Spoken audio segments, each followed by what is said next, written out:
আজকে আমরা মুলকে শাম আরদে শামকে নিয়ে একটা হাদিস আপনাদের সামনে পড়েছি।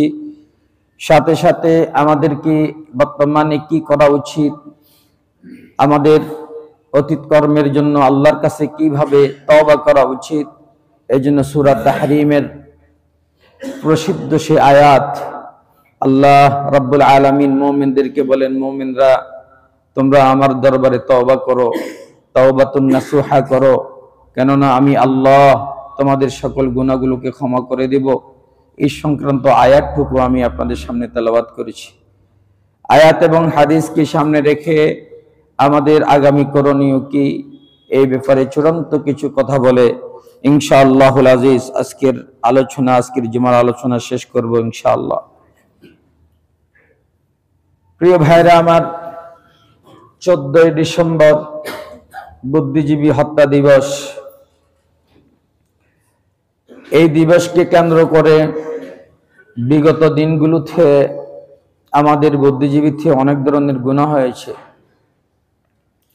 অনেক ধরনের বেফায়সা কাজকর্ম হয়েছে, অনেক ধরনের অশ্লীল কর্ম কাজগুলো এখানে সংগঠিত হয়েছে। আমরা এই বছর আশা করব সরকারের কাছে এই সমস্ত গুনার কাজগুলো যেন শহীদদেরকে কেন্দ্র করে না হয়, কারণ এগুলোর কারণে ওনারা কষ্ট পান, ওনারা তাদের আত্মায় কষ্ট পায়, কারণ তারা এই জন্য তো শহীদ হন নাই। এই জন্য সঠিকভাবে আমরা শহীদদের জন্য আজকেও দোয়া, এখনো দোয়া করে ফেলেছি।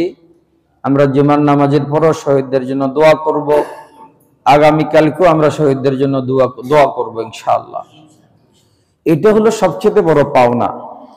একজন মৃত ব্যক্তি, শাহাদাত বরণকারী মানুষ, তার পাওনা কি বলেন তো?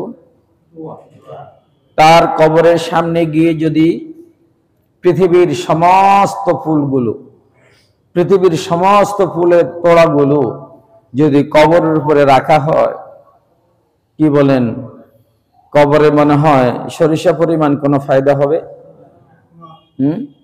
তাদের আত্মা মনে হয় একটু শান্তি পাবে?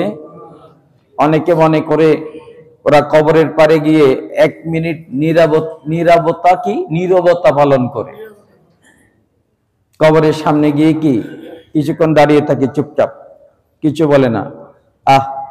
এই কালচার কার? ইহুদিদের। এই এই এই এই কাজটা কারা করে? খ্রিস্টানরা করে। আজকে আমরা মুসলমান জাতি এত অপদার্থ জাতিতে রূপান্তরিত হয়েছি, আমরা আমাদের নবীর শিখানো তরিকা আমরা মানি না, আমরা ইহুদিটা মানি। আর আরো জোরে গলায় বলি, মোল্লাদের থেকে কি আমরা কম বুঝি? তারা কবরের পারে দাঁড়িয়ে যায় আর 1 মিনিট নীরবতা পালন করে, আর মনে করে এটা করলে মনে হয় কবরটা জান্নাতের টুকরা বনে যাবে। যারা করে তারাও জানে এটা ভুয়া, এটা জাল, এটা মিথ্যা। 1 মিনিট কেন, 1 বছরও যদি কেউ নীরবতা পালন করে কবরের সামনে দাঁড়িয়ে, 1 বছর কেন, কিয়ামত পর্যন্ত যদি কেউ কবরের সামনে যদি দাঁড়িয়ে নীরবতা পালন করে, সরিষা পরিমাণ কবরের ভিতরে যারা আছে তারা কি শান্তি পাবে? হ্যাঁ। আর অথচ কবরের সামনে গিয়ে অথবা পৃথিবীর যে কোনো স্থানে আপনি যদি কবরকে উদ্দেশ্য করে, মৃত ব্যক্তিদেরকে উদ্দেশ্য করে সূরা ফাতিহা, সূরা ইখলাস তেলাওয়াত করেন, আল্লাহর হাবিব বলছেন কবরটা জান্নাতের টুকরা বনে যাবে। ঠিক কিনা?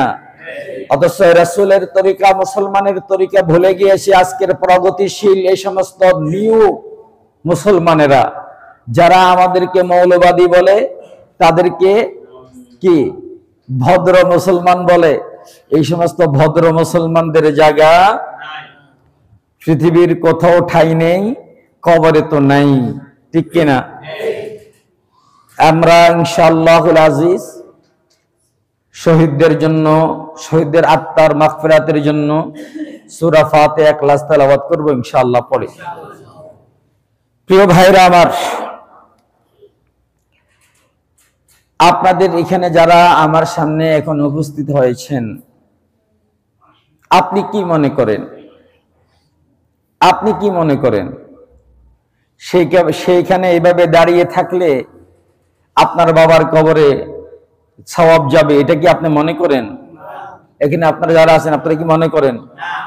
এবং কি আপনারা কি জীবনেও বাবার কবরে গিয়ে কি দাঁড়িয়েছিলেন, নাকি সূরা ফাতিহা তেলাওয়াত করেছেন, সূরা ইখলাস তেলাওয়াত করেছেন? কি বলেন, কি বলেন?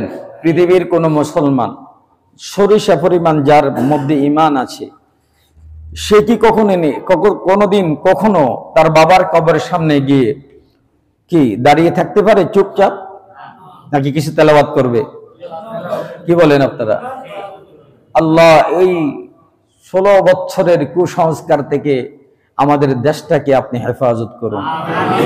16 বছর আগে যারা ছিল দেশে, যারা দেশে পরিচালনা করেছে, তারাও কিন্তু অনেকটা সেরকম করেছে। তারা এখন আবার সেটা করার কি করতেছে, পায়তারা করতেছে। আল্লাহ এই সকল জালেমদের থেকে, সকল তাগুত থেকে আমাদেরকে, আমাদের দেশ ও জাতিকে হেফাজত করুন। আবার বলেন আল্লাহুম্মা আমিন।